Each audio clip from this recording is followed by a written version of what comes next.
Chapter 7. No. Jonathan crept down the stairs in the dark. The occasional low snorts coming from his father's bedroom told him Dad was asleep, but he still didn't want to turn on a light. You never knew when he might awaken and start to ask questions.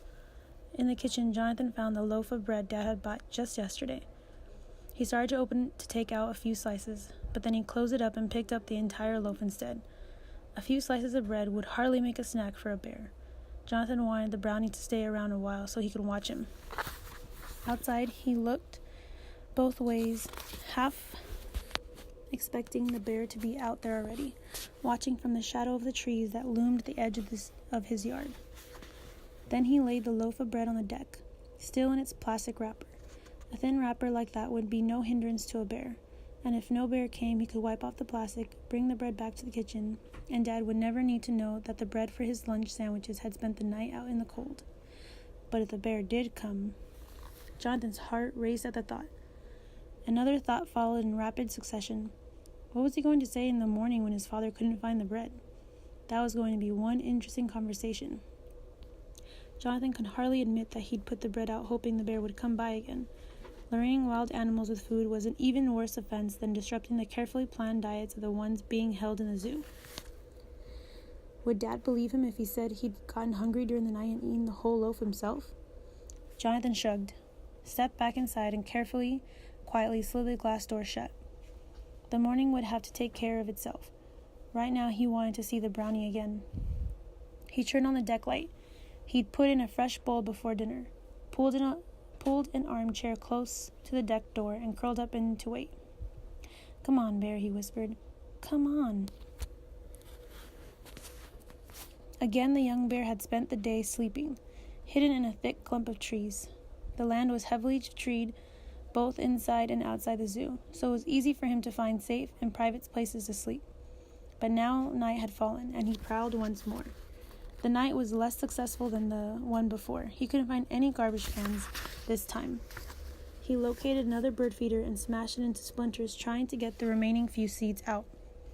And then, whether by accident or intent, he ended up at the deck where he had met the young human before, though he had found no food there the first time. This time he was lucky. A full loaf of bread lay waiting, and he gobbled it, plastic wrapper and all. His jaw still ached, and the teeth didn't mesh on the side where the moose had kicked him, but the bread was soft and went down in quick gulps. A shiver passed down Jonathan's spine as he watched the bread disappear. He had thought a whole loaf was a lot. It would have been a lot for him and his father. They would have taken the entire week to eat it all, but he could see now that a loaf would barely dent the hunger of so large an animal. The bear had swallowed the last mouthful and now licked the deck for crumbs. It was snowing again, fat round flakes that swirled lazily in the light. Sitting until the bear showed up had been hard. In fact, Jonathan had been pretty much asleep when the brownie finally appeared.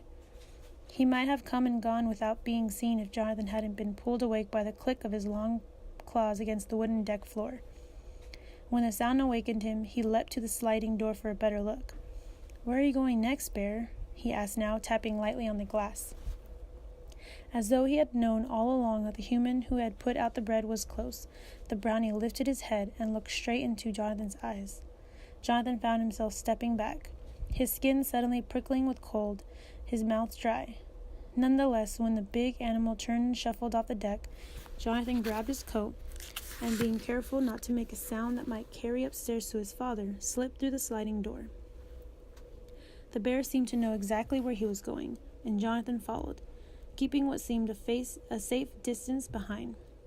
In just a few minutes, they were at the fence surrounding the zoo. The bear went immediately to the place where he had dug the night before. At the point, the stream flowed under the fence. Jonathan knew, though, that Charlie, one of the maintenance men, had filled the spot in. Jonathan had watched him do it. Charlie must have done something to harden the fill, too, because the bear tried digging the same spot once, then moved off to one side and began digging for real. Jonathan kept a tree between himself and the brownie, but stayed close enough to see what he was doing. After the young bear had scooted under the fence on his belly, Jonathan approached the fence cautiously. He waited for the bear to dig under the second fence, too, then got down low and scooted after him. His jacket and his pajama bottoms were getting muddy, but he couldn't worry about that. By the time Jonathan emerged from beneath the second chain-link fence, Mama Goose was making her usual racket. Obviously, she considered herself the guardian of the zoo and didn't approve of intruders. Honk, honk, honk, she scolded. For an instant, Jonathan let himself slip inside the goose. Feeling her loud indignation, he smiled. She was one brave bird to stand against a brownie. The bear had moved on ahead, covering the ground faster than Jonathan could. He was heading for Jake's holding area again, but apparently the ruckus Mama Goose was making disturbed him. He paused and turned back. Jonathan caught up with him just in time to see the bear lift a great paw and swing at the noisy goose. The blow lifted Mama Goose from the ground in a sudden white arc. She landed in a rumpled heap. "No!" Jonathan cried. His voice was the only sound on the night air. The bear paused, peering down at the falling goose, as though he didn't understand what had caused her noise to stop so abruptly. He poked his nose beneath her, lifting her slightly from the ground, then letting her drop again. Then he turned away and lumbered toward Jake's cage, clearly unconcerned with the murder he had just committed. For the space of several heartbeats, Jonathan couldn't move.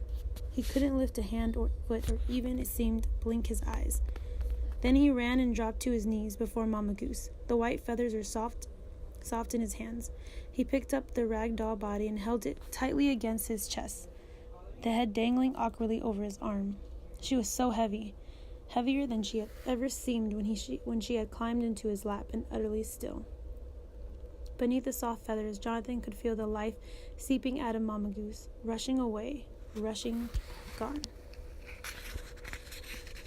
Chapter 8. Trouble.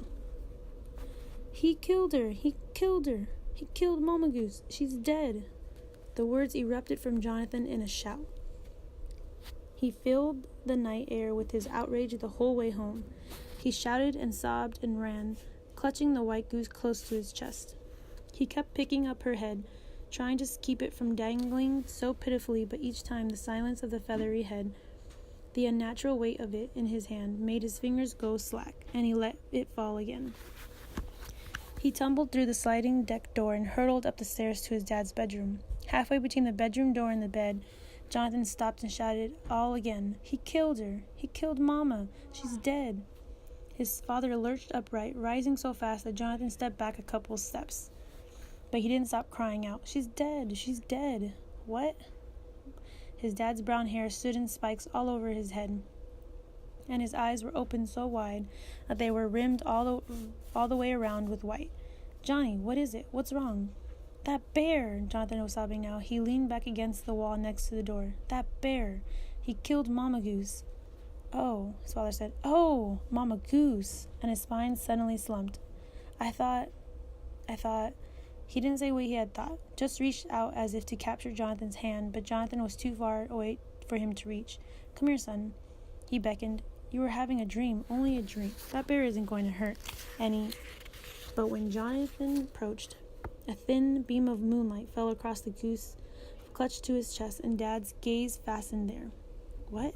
He reached out and touched Mama Goose's dangling head just lightly. Then he reached beyond the goose to the front of Jonathan's muddy jacket. Where have you been?" He was fully awake now. He even ran a hand through his standing-up hair to smooth it down. "That bear," Jonathan gasped for breath. "The brownie that broke into the zoo. He did it again, and this time he killed her." Dad had his feet on the floor now. His bare feet looked pale and somehow very naked. He reached for a robe and slippers. "You were there?" His voice was stern. But when he lifted Mama Goose from Jonathan's grasp and put a hand on his shoulder to lead him back downstairs, his touch was gentle. First, Dad opened the sliding door and laid the dead goose on the snowy deck. Then he closed the door again and, brushing his hands on his robe as if something about death might cling to him, pulled the drapes closed. Jonathan let his knees give way and sank to the couch. "Now tell me," his father said, coming to stand in front of him, "all of it." Jonathan told all of it, between hiccuping sobs, about luring the bear to the deck by putting out the loaf of bread, about following him into the zoo, under the fence, about seeing him strike Mama Goose. As Jonathan spoke, his father's lips grew thinner, tighter, but when he finally fell silent, Dad said only, "I'm sorry. I'm sorry it happened, son, and I'm especially sorry you were there to see it." And without another word, he headed back towards the stairs. "Where are you going?" Jonathan asked, suddenly wanting more than anything else for his father not to leave. "I have to go over there," Dad said, stopping at the foot of the stairs to see what other mischief that bear might be getting into. "I need to call the curator, too, and I'll take Mama Goose back where she belongs." "May I come?" Jonathan asked, but he knew the answer. Of course not. For the first time, his father sounded impatient, as he surely was.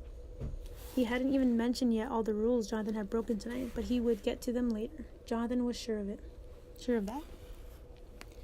He came back to stand in front of Jonathan again. "You stay here and see if you can get the mud off your jacket. You'll need it for school tomorrow." He paused, studying Jonathan closely, as though he might be wondering if he'd made a mistake bringing him here to Anchorage.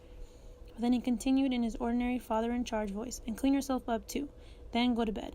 Get right into bed and don't get out of it again until morning. Do you understand? I'll be back as soon as I can." "Why can't I?" Jonathan started to say, but his father whirled to face him, his eyes flashing, and Jonathan shrank back into couch cushions. "Yes, sir," he said. He didn't know where that had come from. Sir. He had never called his father sir in his life. But then he had never seen his father this angry before either. "I promise." "You'd better," his father said, his voice low. Then he added, "We're going to have plenty to talk about when I get back." He hurried up the stairs. Jonathan looked down his muddy jacket. Was Mama Goose muddy too? He had to crawl out beneath the fence as he'd gone in, holding her the whole time. There was no way out without a key. Had he gotten Mama Goose muddy? Somehow, he didn't know why, the idea of her pure white feathers being caked with mud seemed the final insult. He'd never seen her when her feathers weren't clean. But then being dead changed everything, didn't it? Everything in the world. The young bear had walked up and down the fence, enclosing the older male, but couldn't find no way to get closer. Jake had paced on his side, too, sniffed through the fence, then paced some more. It was Jake who gave up first, turning back into his enclosure to sleep. And then the young bear abandoned once more, retraced his steps through the zoo. He found bits of food here and there, stopped to sniff the place where the white goose had lain, then bellied under the inner fence around the perimeter and decided to go no further. He took a long drink from the creek before he curled up in a snowy depression in the ground between the two fences and dozed. He didn't come awake until he heard the voices of the humans moving closer. He listened, his head raised, his ears pivoting to catch every nuance of sound. Finally, he rose slowly, walked over to the hole beneath the outer fence he had dug earlier, and shimmied out the way he had come in. The searching men again found footprints in the fresh snow up and down in front of the Jake's pen. They found a few scattered white feathers, and they found a new hole dug under both of the perimeter fences. "I think," Jonathan's father said, "we should name this bear Trouble. That's certainly what he's gone into lately."